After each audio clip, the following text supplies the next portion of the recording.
My daughter snatched my phone out of my hands and slammed it to the floor. With a voice full of disgust, she said, "You won't need this anymore. I'll decide what's best for you." The next day, I vanished without a word. When she tried to track me down, she panicked once she saw what I had done. The sound still echoes in my mind, the smash of my phone hitting the floor, ripped from my hands by my own daughter, Alexia. "You won't need this anymore," she sneered, her voice laced with contempt. "I'll decide what's best for you." In that moment, as the screen shattered, so did what little was left of my heart. I just stared at Alexia, barely recognizing the young woman standing over me. She was 28, with her father's sharp features and my stubborn chin, but her eyes, they were hardened. When had my sweet little girl become this cold, controlling stranger? "Mom, are you even listening?" she sighed dramatically, picking up the broken phone. "This is exactly why, Dad, and I need to manage everything for you. You're getting worse." What was the point? For a year, ever since Robert, my husband of 30 years, convinced Alexia I was mentally declining, they'd systematically cut me off. Friends, finances, my every move, they watched it all. And I just existed, silent and desperate. "We're doing this because we love you," Alexia continued, her voice softening slightly. "Dad says your paranoia and forgetfulness are getting worse. You need us." The word stung. I remembered a time she would have defended me, even against her own father. But Robert had always been so persuasive. As the town's most respected financial advisor, everyone trusted him. Our daughter did. And God help me, so did I, until I found those transactions. "I need to rest," I managed, my hand trembling. "I think I'll lie down." Alexia's expression immediately relaxed. "Good idea. Dad will be home late tonight, something about an emergency with the Wilson's accounts. I'll check on you before I leave for dinner with Marcus." Marcus. Her fiancé. Another financial advisor from Robert's firm. I'd met him 3 times, and each time, his easy compliance with Alexia's stories about my condition made my skin crawl. I retreated to my bedroom. The only place they still allowed me privacy, though I suspected hidden cameras. I closed the door, sinking onto the edge of my bed, hands pressed against my face. I was 58. Not young, but I wasn't losing my mind. This mental decline they insisted on? It was their creation. A careful fabrication that started right after I dared to question Robert about strange, large withdrawals from our joint accounts. Investment opportunities, he'd waved me off. "Nothing you need to worry about, Elena." But I had worried. I'd always managed our household finances. Robert handled investments.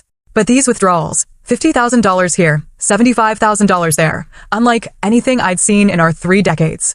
When I pressed him for details, even showed him the statements, his face darkened for a split second before transforming into feigned concern. "Honey, we discussed this last month. Don't you remember? The doctor said these memory lapses might happen. But we hadn't discussed it, and I hadn't seen any doctors." That was the beginning. Insidious comments about my forgetfulness, missed appointments, keys and documents moved, Robert's concerned discussions with friends and family. By the time I truly realized what was happening, it was too late. He convinced our daughter, our oldest friends, even my sister Claire. My desperate attempts to explain were just dismissed as more confusion or paranoia.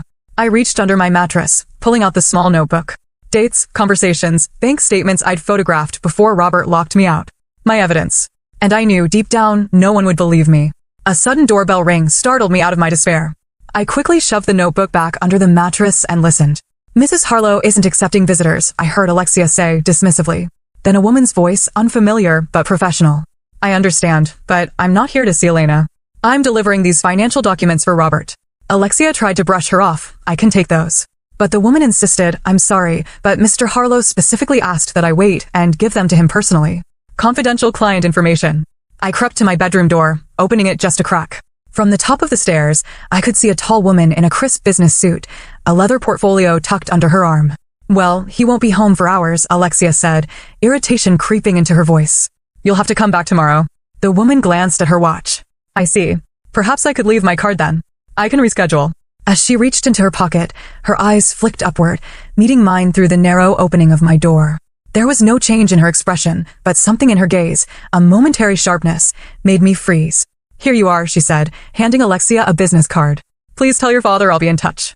After Alexia closed the door, I retreated back to my bed, heart pounding. Something about that woman seemed oddly familiar, though I was certain we'd never met. About 15 minutes later, I heard Alexia's footsteps approaching my door. "Mom, I'm heading out to meet Marcus. Dad should be home around 9. There's soup in the fridge if you get hungry." Her voice was gentler now, almost the daughter I remembered. "Thank you, sweetheart," I managed, hating the tremor in my voice that she would, of course, interpret as another sign of my weakness. I listened as she descended the stairs, grabbed her keys, and then, finally, the house fell silent. For the first time in what felt like forever, I was truly alone.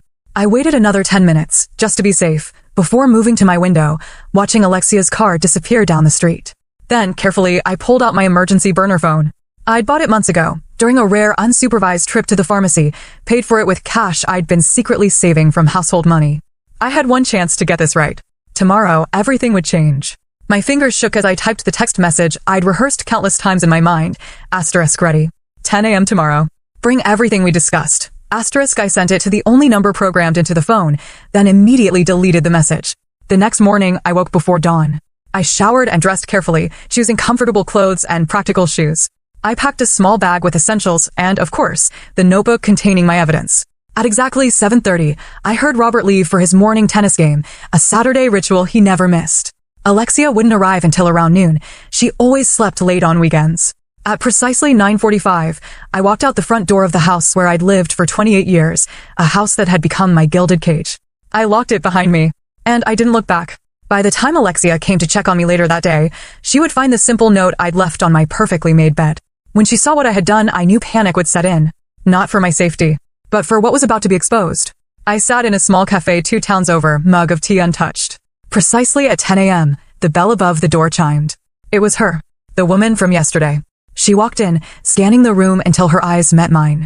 She moved with purpose, sliding into the seat across from me.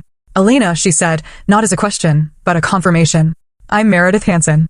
Up close, I could see she was maybe 10 years younger than me, dark hair with just a few strands of silver. Her eyes were sharp, observant. You were at my house yesterday, I said, keeping my voice low. How did you know who I am? Your sister, Claire, hired me. She placed a business card on the table. Hansen Investigations. I nearly knocked over my tea. Claire? But she believed I was. She did, Meredith corrected, her gaze unwavering, until she received this. She slid a sealed envelope across the table. Claire's handwriting was on it, marked as returned mail. My fingers trembled as I opened it. Inside was a birthday card I'd sent Claire 3 months ago, along with a handwritten letter detailing my suspicions about Robert. A letter I'd never actually mailed. Robert intercepted it, I whispered, the pieces finally clicking into place. He must have been going through my things. Meredith nodded. Claire received that envelope anonymously 2 weeks ago. She called me immediately. But who would? We'll get to that, Meredith said, checking her watch. Right now, we need to move. Your husband has already been to the house. He found your note. My stomach clenched. In my letter, I'd only written that I needed time away to think, that I'd be in touch when I was ready. Nothing about my suspicions or plans. Still, Robert would know I'd escaped his carefully constructed cage. What about Alexia? I asked, my heart aching for my daughter. He's called her. She's on her way to the house now. Meredith stood.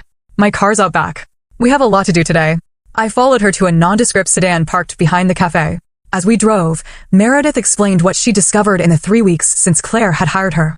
Your husband has been systematically draining accounts for nearly 2 years. Not just yours, Elena, but client funds too. He's incredibly careful, uses shell companies, makes everything look like legitimate investments. The Wilsons, I said, remembering Alexia mentioning an emergency with their accounts.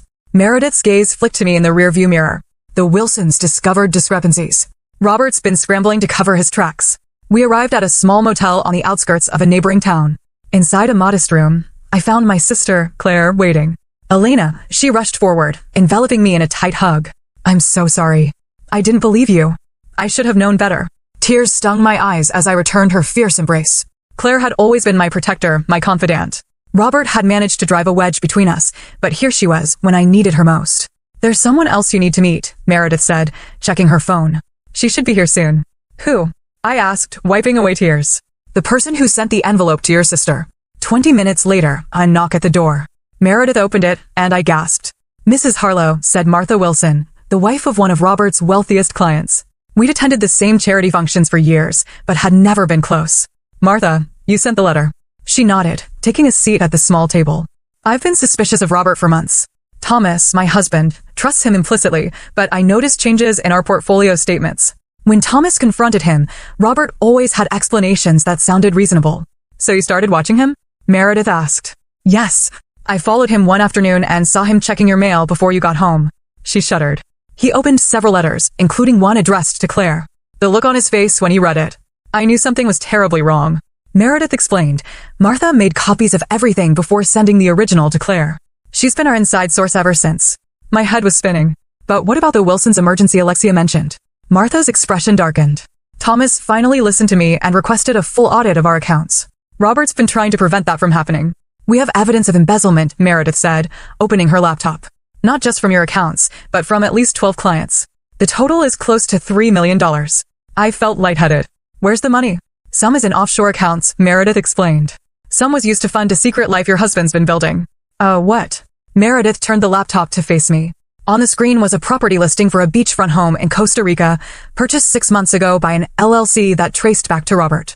She clicked to another tab.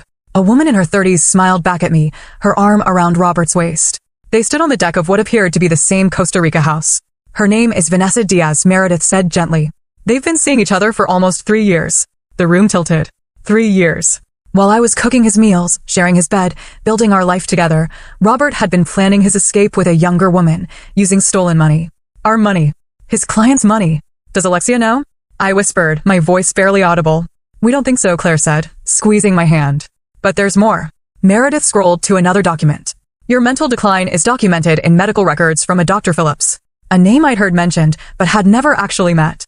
I've never seen this doctor. That's because he doesn't exist, Meredith stated plainly. The medical license number is fake. The office address is a vacant property Robert owns through another shell company. He created a false medical history for me? I asked, the full, sickening extent of his betrayal hitting me. But why? If he wanted to leave, he could have just divorced me. Because of the prenuptial agreement you both signed, Claire reminded me. If he divorces you without cause, he gets nothing from your family's trust fund. The trust fund. My parents had left it to me. Not massive, but substantial enough that Robert had insisted on managing it throughout our marriage. I'd thought little about it over the years, trusting him completely.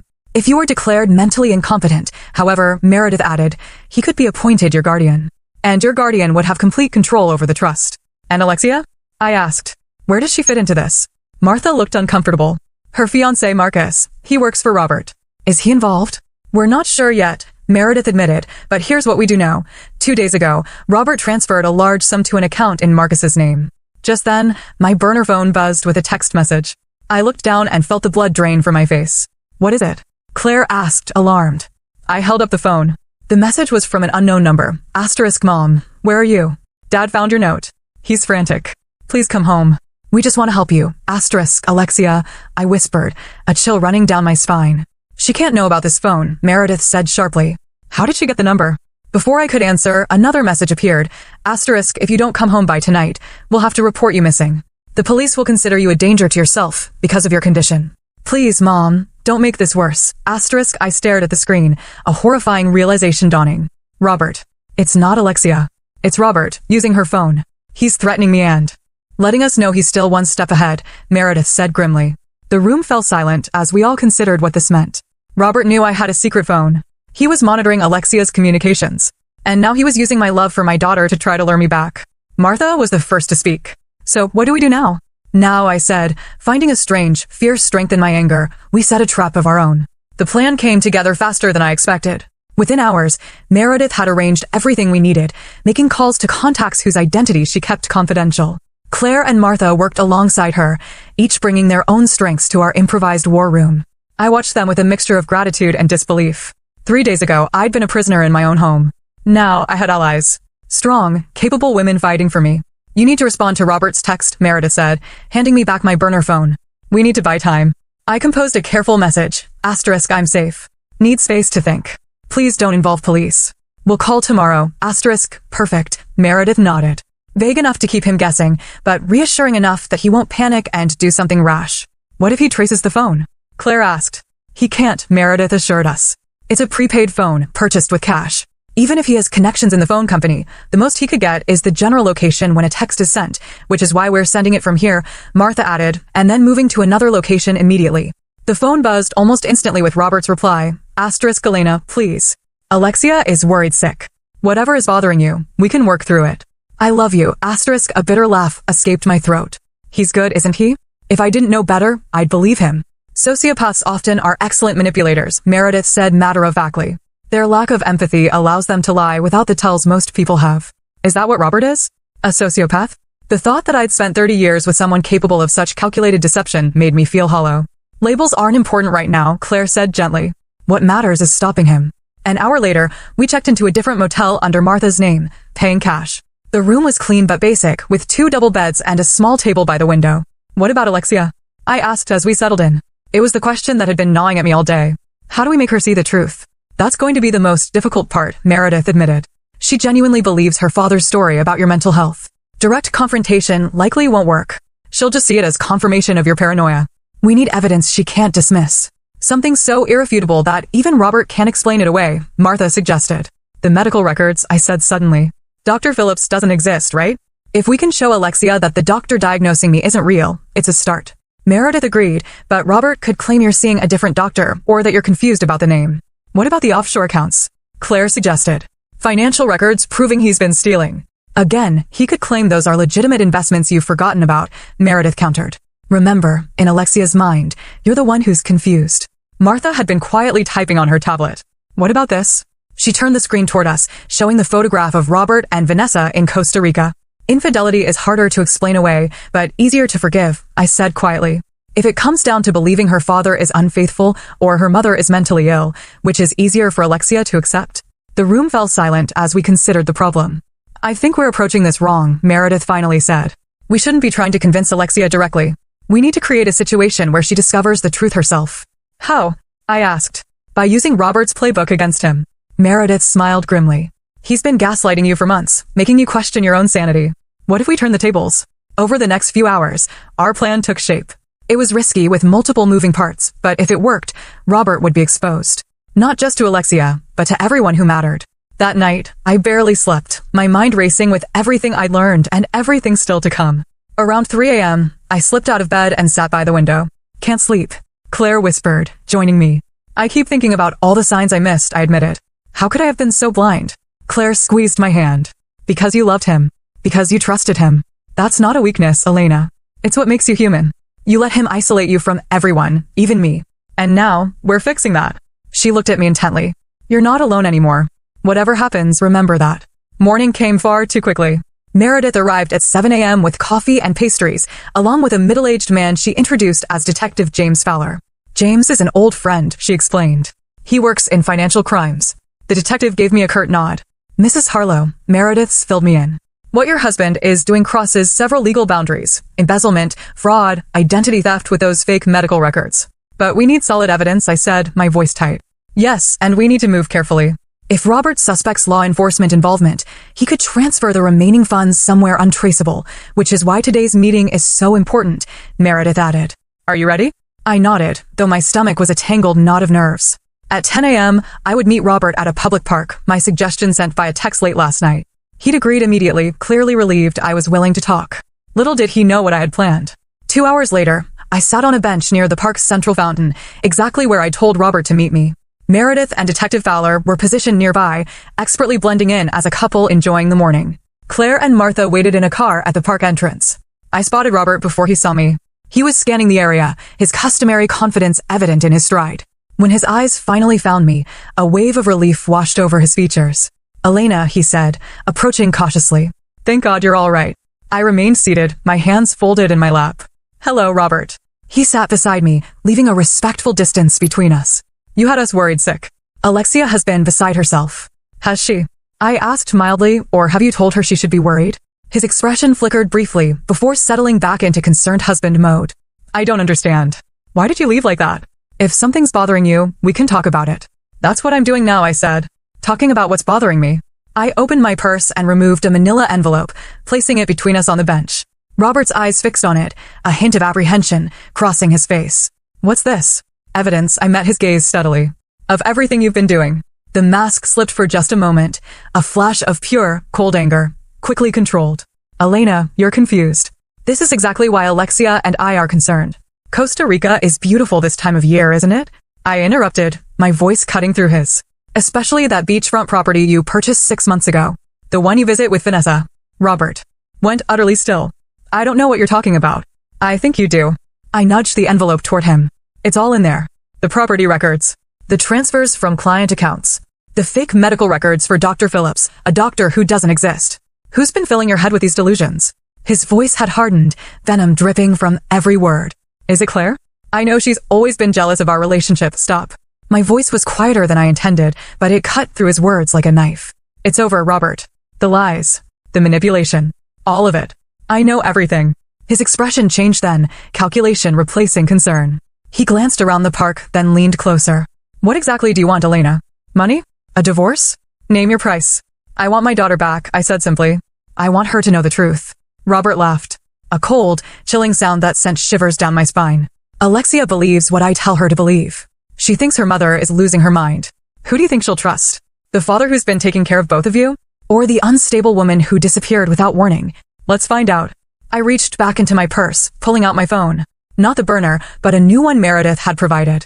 I pressed a button and Robert's voice filled the space between us.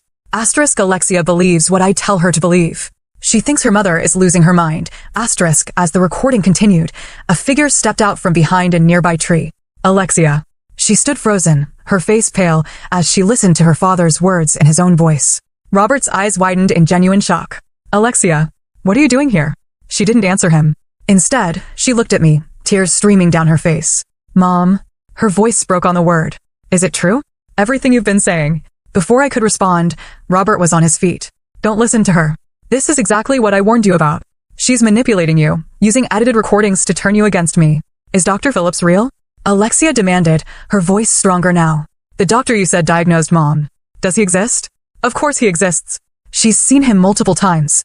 Then why, Alexia said, pulling a piece of paper from her jacket, when I called the medical board this morning, did they tell me there's no Dr. Phillips with that license number in the entire state? Robert's face contorted with rage, then smoothed into a mask of paternal concern. It was terrifying, watching him switch characters mid-scene. Alexia, honey, he said, his voice soft and reasonable, I don't know what your mother has told you, but you're misunderstanding the situation. Dr. Phillips might have recently changed practices, or stop it. Alexia cut him off. Her hands were shaking, but her voice remained steady.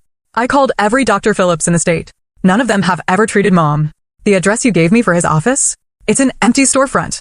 I watched my daughter, a mixture of pride and heartbreak swelling in my chest. She had done her own investigating. Something I hadn't anticipated. Despite everything Robert had told her, some part of her had harbored doubts. Robert's eyes darted between us, calculating his next move. This is absurd. I've been taking care of both of you for years. Why would I, Vanessa Diaz, I interrupted quietly. His head snapped toward me, eyes narrowing. Your girlfriend. The house in Costa Rica. The money you've been stealing from clients to fund your new life. I reached into the envelope and pulled out several photographs. Martha Wilson has been very helpful. Martha? Robert's composure finally cracked. What does she have to do with this? She's been watching you, I explained, ever since she noticed discrepancies in her husband's accounts. Mom? Alexia whispered, her eyes fixed on the photos of Robert and Vanessa. How long have you known? I suspected something was wrong for months, but I only learned the full truth yesterday. I took a deep breath. Your father has been gaslighting me, Alexia, making me, and you, believe I was losing my mind, when really, he was stealing money and planning to leave. Robert suddenly lunged for the envelope, but Detective Fowler appeared beside him, grasping his arm firmly. I wouldn't do that, Mr. Harlow, he said, flashing his badge. The color drained from Robert's face. Who are you? Detective James Fowler. Financial crimes. He released Robert's arm but positioned himself between us. We have some questions about certain irregularities in your client's accounts. Robert straightened his jacket, his lawyer mask sliding into place. I'm not discussing anything without my attorney present. That's your right, Fowler nodded. But we have enough to get warrants for your financial records, your home, and your office. Perhaps you'd like to cooperate now. Make things easier on yourself. This is ridiculous. Robert snarled. A misunderstanding blown out of proportion by my mentally unstable wife. Alexia stepped forward, placing herself at my side. Dad, I saw the medical records you showed me. I checked every detail. They're fake. You lied to me. For the first time, uncertainty flickered across Robert's face as he realized his daughter was slipping away from his influence. Alexia, please. Everything I've done for us. For our future by stealing, she demanded. By lying? By making me think my own mother was going crazy. You don't understand, he said desperately. Your mother's family money is tied up in that trust. I had to what? I asked quietly. Convince everyone I was incompetent so you could control my inheritance while running off with your girlfriend? Meredith approached, standing beside Detective Fowler. Mr. Harlow, we've been building a case against you for weeks. We have documentation of transfers from client accounts to offshore entities you control. We have evidence of the falsified medical records. And as of this morning, we have testimony from Vanessa Diaz herself. Robert's head jerked up. What? She's been very cooperative, Meredith continued, especially after learning you've been embezzling money. She thought you were wealthy from legitimate business. You got to Vanessa? His voice was barely audible. Costa Rican authorities picked her up this morning, Detective Fowler said. Seems she was quite surprised to learn about your existing family arrangements. Robert's shoulders slumped momentarily before he straightened again, his eyes calculating. Whatever you think you have, it won't hold up. I'm not saying another word without my lawyer. That's fine, Fowler said, nodding to a uniformed officer who was approaching. Robert Harlow, you're under arrest for suspicion of fraud, embezzlement, and identity theft. You have the right to remain silent. As the officer led Robert away, I turned to find Alexia staring at me, her expression a mixture of confusion, pain, and dawning horror. Mom, I'm so sorry, she whispered, tears streaming down her face. I believed him. I helped him control you. Her voice broke on a sob. I pulled her into my arms, holding her tightly as she cried against my shoulder. You didn't know, sweetheart. He manipulated both of us. But I should have seen it. The way he was so insistent about managing your medication, about keeping you isolated for your own good.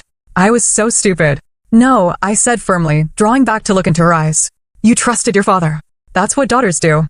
But you also started questioning things, didn't you? You checked on Dr. Phillips yourself. She nodded, wiping her eyes. Marcus told me I should trust Dad completely, that questioning the doctor would just upset you unnecessarily. But something felt wrong. She paused, her expression hardening. Marcus, did he know? Was he part of this? We're not sure yet, I admitted, but Detective Fowler will be looking into that too. Claire and Martha approached us cautiously. Alexia looked surprised to see my sister. Aunt Claire? What are you doing here? Helping your mom, Claire said simply, giving Alexia a gentle hug. And this is Martha Wilson. She's been instrumental in uncovering what your father was doing. Alexia stared at Martha with dawning recognition. Mrs. Wilson, you and Mr. Wilson were at our house for dinner last month. Martha nodded. That's when I became certain something was wrong. I saw how your father treated your mother, the constant corrections, the little comments undermining her. It reminded me of my first husband. She touched Alexia's arm gently. Abusers don't always use their fists, dear. Alexia flinched at the word abuser, but didn't contradict it. What happens now? She asked instead. Now, I said firmly, we go home. We reclaim our lives. The days that followed were a blur of police interviews, meetings with financial investigators, and the most uncomfortable revelations imaginable. Marcus, it turned out, had indeed been aware of at least some of Robert's schemes. The money transferred to his account? It was a handling fee for helping maintain the fiction of my mental decline. Alexia was absolutely devastated. I was engaged to someone who was helping Dad gaslight you, she said one evening as we sat in the living room of our home, a home that now felt both familiar and strangely alien.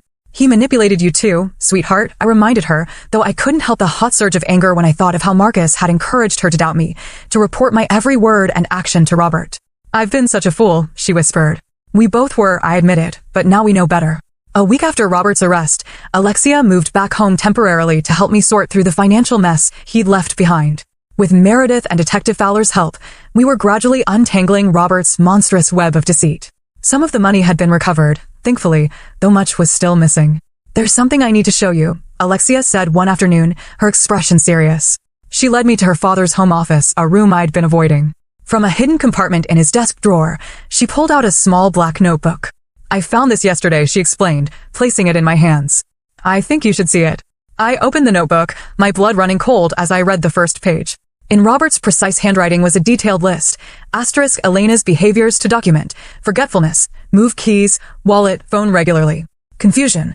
Change plans without telling her, then act concerned when she's unaware. Paranoia. Mention conversations that never happened. Asterisk each page that followed contained dated entries. A meticulous, chilling record of how he'd systematically gaslighted me for months.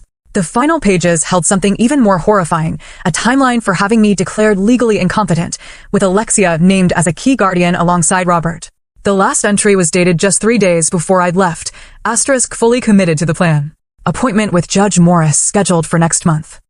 Showing increasing signs of distress. Perfect timing. After guardianship secured, phase 2 begins. Asterisk I closed the notebook, my hands trembling not with fear now, but with white-hot anger. What was phase 2? Alexia asked quietly.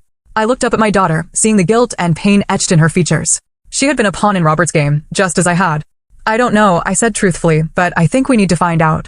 6 months after Robert's arrest, I sat in the courthouse waiting room, smoothing my hands over the fabric of my new dress. The preliminary hearings had dragged on for months, but today would finally bring closure. Robert's plea deal was being finalized. Nervous? Alexia asked, taking the seat beside me. She looked professional and poised in her tailored suit, though I could see the tension in her shoulders. A little, I admitted, but ready for this to be over. Detective Fowler approached us, his expression serious, but satisfied.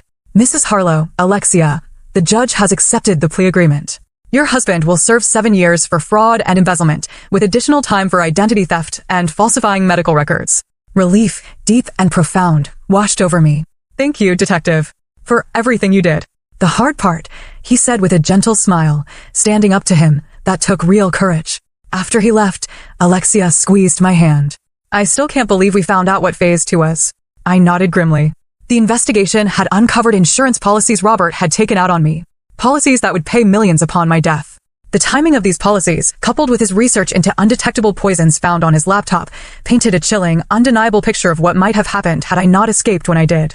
Let's not think about that today, I said firmly. Today, we focus on moving forward. Meredith joined us, carrying a folder. The forensic accountants have traced nearly 80% of the missing funds, she reported. Most of the clients will recover the majority of their investments. And Vanessa? Alexia asked. Cooperating fully in exchange for immunity, Meredith said. She claimed she had no knowledge of Robert's crimes, but Meredith shrugged skeptically. It doesn't matter, I said. She's out of our lives now. As we left the courthouse, I felt a monumental weight lifting from my shoulders. The nightmare wasn't completely over. There would still be civil suits, financial matters to resolve, and emotional wounds to heal. But the worst was definitively behind us. Mom, Alexia said as we walked to the car, there's something I need to tell you. The serious tone in her voice made me pause. What is it, sweetheart? I've been offered a job with Detective Fowler's department in victim advocacy, working with people who've experienced financial abuse and fraud. Pride swelled in my chest. That's wonderful. I want to help people like us, she continued, her eyes bright with purpose. Make sure they know they're not alone. Help them navigate the system. She hesitated. But it means I won't be moving back home permanently. Of course, I said, though a small, selfish part of me had hoped she would stay longer. You need your own life, your own space. What about you? She asked. Will you be okay in that house alone? There are so many memories. I smiled. Actually, I'm selling the house. You are. She looked surprised. But you've lived there for decades. Too many ghosts, I explained. Besides, I found a smaller place closer to Claire. It's time for a fresh start. Later that evening, Alexia and I invited Claire, Meredith, and Martha for dinner at my home, one of the last meals we'd share there before the sale was finalized. As I set the table in the dining room, where Robert and I had hosted countless dinner parties over the years, I reflected on how much had changed. Need help? Martha asked, entering with a bottle of wine. Just finishing up, I said, arranging the silverware. Thank you again for everything. If you hadn't noticed Robert tampering with my mail. She waved away my thanks. I know what it's like to have someone make you doubt yourself. My first husband was a master at it. She set the wine down, her expression thoughtful. You know, when I first met you at those charity functions, I always thought you seemed constrained somehow. Like you were holding yourself back. I was, I admitted. Robert always had very specific ideas about how I should behave, what I should say. After a while, it became second nature to filter everything through his expectations. And now, she asked. I smiled. Now I'm discovering who I am without those filters. It's liberating. The doorbell rang, announcing Claire and Meredith's arrival. Soon, the dining room was filled with conversation and laughter, a stark contrast to the tense, controlled dinners of the past. A toast, Claire said, raising her glass as we finished the main course. To my brave sister, who refused to be silenced. To Mom, Alexia added, her eyes shining with tears and pride, who taught me what real strength looks like.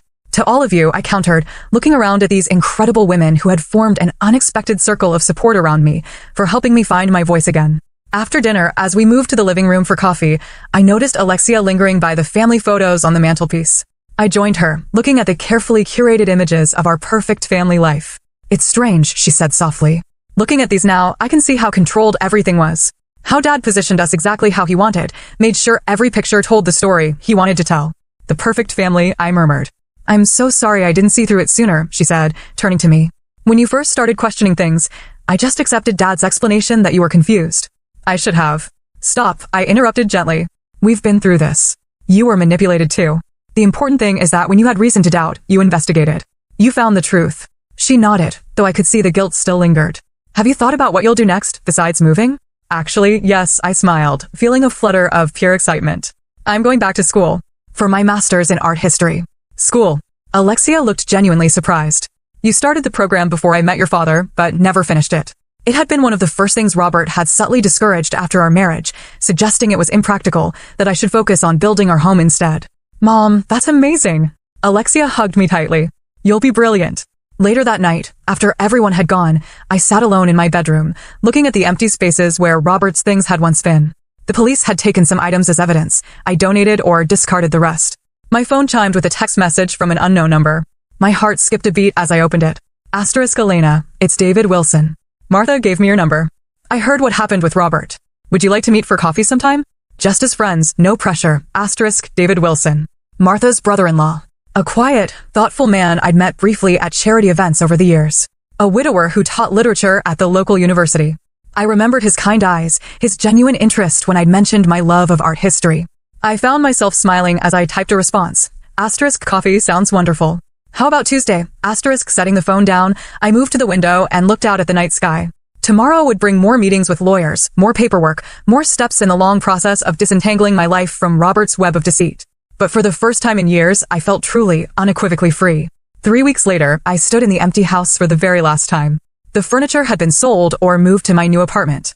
The walls were bare where family photos had once hung. My footsteps echoed in the vacant rooms as I walked through each space, not with sadness, but with a profound sense of completion. This house had been both prison and home to me. Now it would belong to a young family, eager to create their own memories within its walls. In the kitchen, where I had prepared thousands of meals, where Robert had first begun criticizing my forgetfulness, when I couldn't find items he deliberately misplaced, I placed a small envelope on the counter. Inside was a note for the new owners, wishing them happiness and harmony in their new home. My phone buzzed with a text from Alexia, asterisk waiting outside whenever you're ready. Everything okay? Asterisk, just saying goodbye. Be right out, I typed back. As I walked toward the front door, I caught sight of my reflection in the hallway mirror, the last item still hanging on the walls. I paused, studying the woman looking back at me. My hair had more silver than it had 6 months ago, and fine lines had deepened around my eyes, evidence of both stress and newfound laughter. But there was something else there, too. A steadiness, a quiet confidence that had been missing for so long. I'd forgotten it was ever part of me. Goodbye, I said softly. To the empty house. To the woman I'd been. To the life I was leaving behind. I stepped outside into the bright spring sunshine, where Alexia waited by her car. Beside her stood Claire, Meredith, and Martha, my unlikely circle of warriors. Ready? Alexia asked, taking my bag. I looked back at the house one last time, then turned to the women who had helped me reclaim my life. Ready, I said, and walked toward my future, without looking back.